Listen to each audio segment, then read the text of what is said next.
Hello hi എല്ലാവർക്കും ലേണയുടെ പുതിയ വീഡിയോയിലേക്ക് സ്വാഗതം. ഞാൻ ഋതു കൃഷ്ണ. നമ്മളിന്ന് ഡിസ്കസ് ചെയ്യാൻ പോകുന്നത് കേരള നവോത്ഥാനം.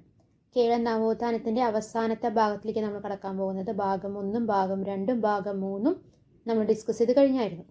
ഇനി അവസാനത്തെ ഭാഗം 4, കേരള നവോത്ഥാനം ഭാഗം 4.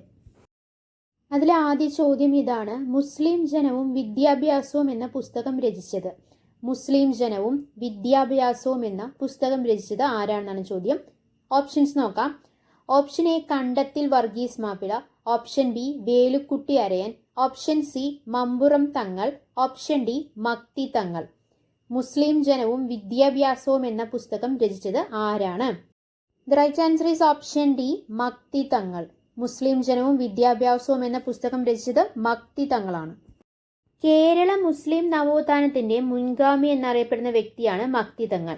ശരിയായ വിദ്യാഭ്യാസത്തിലൂടെ മാത്രമേ മുസ്ലിം സമുദായത്തിന് ഉന്നമനം ഉണ്ടാകൂ എന്ന് വാദിച്ച വ്യക്തിയും ആര് തന്നെയാണ്?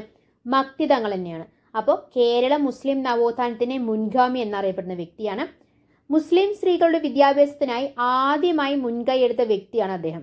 മുസ്ലിം സ്ത്രീകളുടെ വിദ്യാഭ്യാസത്തിനായി ആദ്യമായി മുൻകൈ എടുത്ത വ്യക്തിയാണ് ആര്? മക്തി തങ്ങൾ. അദ്ദേഹമാണ് ആദ്യമായിട്ട് മലയാളത്തിൽ പുസ്തകം എഴുതുകയും പ്രകാശനം ചെയ്യുകയും ചെയ്ത ആദ്യ മുസ്ലിം. അപ്പോൾ മലയാളത്തിൽ പുസ്തകം എഴുതുകയും പ്രകാശനം ചെയ്യുകയും ചെയ്ത ആദ്യ മുസ്ലിമാണ് ആര്? മക്തി തങ്ങൾ. നമ്മൾ പറഞ്ഞു മലയാളത്തിൽ പുസ്തകം എഴുതുകയും പ്രകാശനം ചെയ്യുകയും ചെയ്ത ആദ്യ മുസ്ലിം എന്നറിയപ്പെടുന്നത് മക്തി തങ്ങളാണ് നമ്മൾ പറഞ്ഞു. അദ്ദേഹം ആദ്യമായി കൃതി എഴുതിയത് 1884 അദ്ദേഹത്തിന്റെ ആദ്യത്തെ കൃതി കടോര കൂടാരമാണ്. 1884 പുറത്തിറങ്ങിയ അദ്ദേഹത്തിന്റെ ആദ്യ കൃതിയുടെ പേരെന്താണ്? കടോര കൂടാരം. കടോര കൂടാരം എന്ന കൃതിക്ക് കുറേ അധികം പ്രത്യേകതകളുണ്ട്. ഒരു മുസ്ലിം വ്യക്തി മലയാളത്തിൽ എഴുതിയ ആദ്യ കൃതിയായി കരുതപ്പെടുന്ന പുസ്തകമാണ് കടോര കൂടാരം, അല്ലെ? അതുപോലെ തന്നെ ആ മുസ്ലിം വ്യക്തി ആരാണ്? മക്തി തങ്ങളാണ്, അല്ലെ? ട്രിനിറ്റി കോൺസെപ്റ്റിനെതിരെ വിമർശിച്ച് എഴുതിയ കൃതിയാണ് കടോര കൂടാരം. അടുത്ത ചോദ്യം, രണ്ടാമത്തെ ചോദ്യം: മൗനത്ത് ഉൾ ഇസ്ലാം സഭ പൊന്നാനിയിൽ രൂപം കൊണ്ട വർഷം. മൗനത്ത് ഉൾ ഇസ്ലാം സഭ പൊന്നാനിയിൽ രൂപം കൊണ്ട വർഷം ഏതാണ്? ഓപ്ഷൻസ് നോക്കാം. Option A 1899, option B 1900, option C 1901, option D 1902. മൗനത്ത് ഉൾ ഇസ്ലാം സഭ പൊന്നാനിയിൽ രൂപം കൊണ്ട വർഷം. ഇടയ്ക്കിടയ്ക്ക് റീസെന്റ് ചോദിച്ചൊരു ക്വസ്റ്റ്യൻ ആണ്. അപ്പോൾ ഏതാണ് right answer? The right answer is option B 1900. കേരളത്തില് മുസ്ലിം മത പ്രചാരണം പ്രധാന ലക്ഷ്യമാക്കി നിലവിൽ വന്ന സഭയാണ് മൗനത്ത് ഉൾ ഇസ്ലാം സഭ. ആ സഭയുടെ ആസ്ഥാനം പൊന്നാനിയിലാണ്. ആ സഭയുടെ ആദ്യ പ്രസിഡന്റ് മാലിയക്കൽ പൂക്കോയ തങ്ങളാണ്.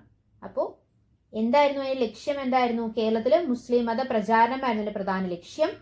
1900 നിലവിൽ വന്നത്. സഭയുടെ ആസ്ഥാനം പൊന്നാനിയാണ്, അല്ലെ? അതിന്റെ ആദ്യ പ്രസിഡന്റ് മാലിയക്കൽ പൂക്കോയ തങ്ങളാണ്.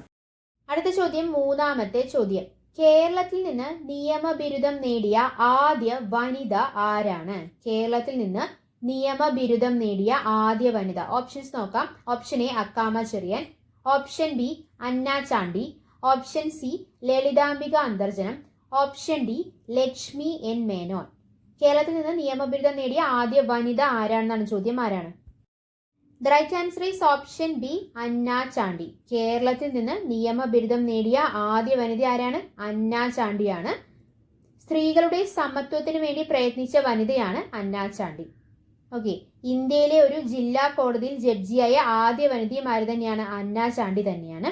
ഇന്ത്യയിലെ ഒരു ജില്ലാ കോടതിയിൽ ജഡ്ജിയായ ആദ്യ വനിത, അതായത് 1948 ജഡ്ജിയാകുന്നത് ആര് തന്നെയാണ്? അന്ന ചാണ്ടി തന്നെയാണ്. ഇന്ത്യയിൽ ഹൈക്കോടതി ജഡ്ജിയായ ആദ്യ വനിതയും അന്ന ചാണ്ടി തന്നെയാണ്. അപ്പോൾ കേരളത്തിൽ നിന്ന് നിയമബിരുദം നേടിയ ആദ്യ വനിത ആരാണ്? അന്ന ചാണ്ടിയാണ്. അടുത്ത ചോദ്യം, നാലാമത്തെ ചോദ്യം: രാജ്യസഭാ മെമ്പറായ ആദ്യ മലയാളി വനിത. രാജ്യസഭാ മെമ്പറായ ആദ്യ മലയാളി വനിത ആരാണെന്നാണ് ചോദ്യം. ഓപ്ഷൻസ് നോക്കാം നമുക്ക്. Option A Lakshmi N Menon, option B Bharathi Udayabhanu, option C Anna Chandy, option D Lalithambika Antharjanam. രാജ്യസഭാ മെമ്പറായ ആദ്യ മലയാളി വനിത ആരാണ്? The right answer is option A Lakshmi N Menon. രാജ്യസഭാ മെമ്പറായ ആദ്യ മലയാളി വനിതയാണ് ആര്? ലക്ഷ്മി എൻ മേനോൻ. PSC ആണ്, എങ്ങനെ വേണമെങ്കിലും ചോദിക്കാം. രാജ്യസഭാ മെമ്പറായ ആദ്യ മലയാളി വനിതയാണ് ലക്ഷ്മി എൻ മേനോൻ എന്ന് പറഞ്ഞല്ലേ. കേരളത്തിൽ നിന്നുമുള്ള ആദ്യ വനിതാ രാജ്യസഭാ മെമ്പർ എന്ന് ചോദിച്ചാൽ എന്ത് പറയും? രണ്ടും ഒരേ ക്വസ്റ്റ്യൻ അല്ലേ? അപ്പോൾ അല്ല. രാജ്യസഭാ മെമ്പറായ ആദ്യ മലയാളി വനിത എന്ന് ചോദിച്ചു കഴിഞ്ഞാൽ ആൻസർ ലക്ഷ്മി എൻ മേനോൻ ആണ്. എന്നാൽ ലക്ഷ്മി എൻ മേനോൻ തെരഞ്ഞെടുക്കപ്പെട്ടത്, രാജ്യസഭാ മെമ്പറായി തെരഞ്ഞെടുക്കപ്പെട്ടത് കേരളത്തിൽ നിന്നുമല്ല. കേരളത്തിൽ നിന്നുമുള്ള ആദ്യ വനിതാ രാജ്യസഭാ മെമ്പർ ആരാന്ന് ചോദിച്ചു കഴിഞ്ഞാൽ അത് ലക്ഷ്മി എൻ മേനോൻ അല്ല, അത് ഭാരതി ഉദയഭാനു ആണ്. ഓപ്ഷൻ ബി ആണ്. കാരണം എന്താന്ന് വെച്ച് കഴിഞ്ഞാൽ ലക്ഷ്മി എൻ മേനോൻ തെരഞ്ഞെടുക്കപ്പെട്ടത് ബീഹാറിൽ നിന്നുമാണ്. ക്ലിയർ അല്ലേ? അപ്പൊ രാജ്യസഭാ മെമ്പറായ ആദ്യ മലയാളി വനിത എന്ന് മാത്രമാണ് ചോദ്യമെങ്കിൽ അതിന്റെ ഉത്തരം ലക്ഷ്മി എൻ മേനോനാണ്.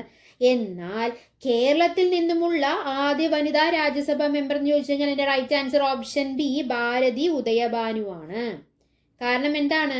ലക്ഷ്മി എൻ മേനോൻ തെരഞ്ഞെടുക്കപ്പെട്ടത് ബീഹാറിൽ നിന്നാണ്. അടുത്ത ചോദ്യം, അഞ്ചാമത്തെ ചോദ്യം. കേരളത്തിന്റെ ആദ്യ വനിതാ മാസികയായ കേരളീയ സുഗുണബോധിനി പ്രസിദ്ധീകരിച്ച വർഷം. അപ്പൊ നമുക്കൊന്ന് മനസ്സിലായി, കേരളത്തിന്റെ ആദ്യ വനിതാ മാസിക ഏതാണ്? കേരളീയ സുഗുണബോധിനിയാണ്. അത് പ്രസിദ്ധീകരിച്ച വർഷം ഏതാണെന്നാണ് ചോദ്യം. ഓപ്ഷൻസ് നോക്കാം. Option A 1887, option B 1886, option C 1885, option D 1884. അപ്പൊ ഏത് വർഷമാണ് കേരളീയ സുഗുണബോധിനി അഥവാ കേരളത്തിന്റെ ആദ്യ വനിതാ മാസിക പ്രസിദ്ധീകരിച്ചത്? The right answer is option A 1887. കേരളത്തിന്റെ ആദ്യ വനിതാ മാസികയായ കേരളീയ സുഗുണബോധിനി പ്രസിദ്ധീകരിച്ചത് ഏത് വർഷമാണ്? 1887.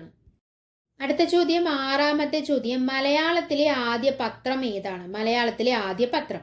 ഓപ്ഷൻസ് നോക്കാം. Option A Rajyasamacharam, option D Paschimodayam, option C Jnananikshepam, option D Mithavadi. മലയാളത്തിലെ ആദ്യ പത്രം ഏതാണെന്നാണ് ചോദ്യം. The right answer is option A Rajyasamacharam. മലയാളത്തിലെ ആദ്യ പത്രം രാജ്യസമാചാരമാണ്. രണ്ടാമത്തെ പത്രമാണ് ഓപ്ഷൻ ബി പശ്ചിമോദയം.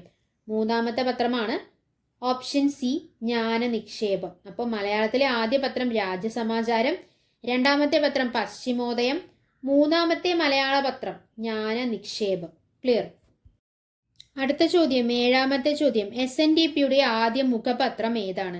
SNDPയുടെ ആദ്യ മുഖപത്രം. ഓപ്ഷൻസ് നോക്കാം നമുക്ക്. Option A Vivekodayam, option B Nasrani Deepika, option C Swadeshabhimani, option D Malayali.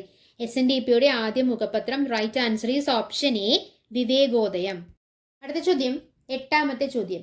Internet edition ആരംഭിച്ച ആദ്യ മലയാളി പത്രം. ഇന്റർനെറ്റ് എഡിഷൻ ആരംഭിച്ച ആദ്യ മലയാളി പത്രം ഏതാണെന്നാണ് ചോദ്യം. ഓപ്ഷൻസ് നോക്കാം.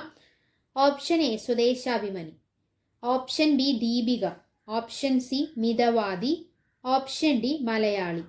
ഇന്റർനെറ്റ് എഡിഷൻ ആരംഭിച്ച ആദ്യ മലയാള പത്രം. The right answer is option B Deepika. പ്രസിദ്ധീകരണം ആരംഭിച്ചത് 1887.